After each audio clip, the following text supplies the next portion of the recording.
Welcome, Honorable Home Minister Sahaji. दिनै आलादा रायजो बड'लेण्डनि सोमावसारनाया महर मोनफिनहां मानोना it is clear that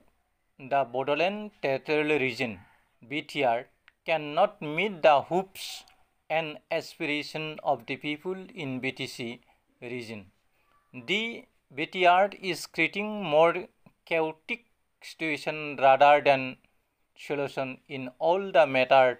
related to education, socio-economic, socio-political, security of all life and property of the people of BTC. So, we are demanding creation of separate state Bodoland before 2014. नाथाय दुखुनांथाव बाथ्राया जादों जों खौसेथि नङाब्ला राजखान्थि फारसे गोहोम खोख्लैनानै बायद'था खालामनो हायाब्ला रांखान्थि फारसे जौगानाय नङाब्ला बड'लेण्ड मोनाब्ला जों जिराया होननानै स्ल'गान होनानै माबा मोनसे फिसा एरेन्जमेन्ट होब्लानो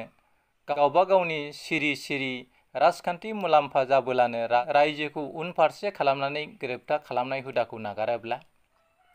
नागाराब्ला जोंनि सुबुं अनजिमाया लोब लोब बाङाबोला सोमावसारगिरिफ्रा सोमावसारनायखौ गोहोगोरा राजखान्थि हान्जाजों गोरोबलु आखुखौ नागाराब्ला एबा गोहोनि खाथियाव खर' गंलायनाय हुदाखौ नागाराब्ला गोहो एबा गादियाव जायनो जिरायनो मोनो बिसोरनो आलादा रायजोनि बाथ्राखौ गोहोनि निसाजों बावगारना थाफ्लानाय हुदाखौ नागारोब्ला बिग्रायारि सोदोब मोनसेखौ गाव गावनि सुबिदा आदाय खालामनायनि मोनफा मोनफा हाथियार महरै बायखोमानायखौ नागाराब्ला थै सोबनानै थांनानै थाग्रा खायफा राजखान्थि हान्जानि दालालफ्रा जोंनि गेजेराव हाबसननानै जोंनि खौसेथि आरो आन्दलनखौ सेदेलै फेदेलै सेरखाय बेरखाय खालामनो नाजानायनिफ्राय हुसियार जायाब्ला खालि गादिनि राजखान्थियाव हारिनि आदर्शनि एबा बिप्लबनि बाथ्राखौ भुवा स्ल'गानजों नंखाय स्ल'गानजों खालामगारनाय दैदेनगिरिनिफ्राय सोमावसारनायखौ गोजानाव लाखियाबोला सोमावसारनाय दैदेनगिरिया हारिनि सोमावसारनायनि गिदिर गिदिर स्ल'गानजों थार गुबै पावार रेसआव सिरियै नांसोमनानै थानाय हुदाखौ नागाराबोला बड'लेण्ड सोमावसारग्रा सुबुंफोर आफादफोर आरो हान्जाफोरनि गेजेराव थगायलायनाय हुदाखौ नागाराबोला जोंनि हारियाव फिन इन्टेलेक्सुवेल रिभलिउसन जाफिनाबोला बड'लेण्ड आन्दलननि फिन मबिलाइजेसना मोजाङै लोगोसे गेबेङै जाफिनाबोला माब्लाबाबो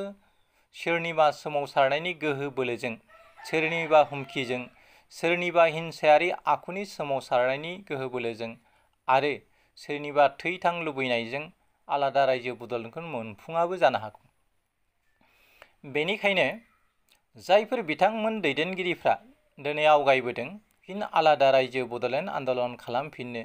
बिथांमोननिसिम जों साबायखर बावहरो लोगोसे खावलायहरो बिथांमोना सोमावसारनायखौ हारियाव 2024 इं मायथाइनि सिगां गोख्रोंसिन खालामनो थाखाय गासैबो ओनसोलाव गोख्रोङै सोमावसारनायनि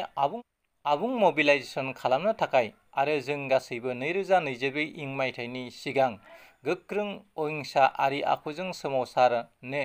थाखाय फिजिकेलि आरो मेन्टेलि प्रिपेयार्ड जानानै थानो हायो आरो सोरबाया बेरेखा बुंनाय बाथ्राखौ खोमा सुवाबालासिनो सिगां फारसे आवगायलांनो थाखाय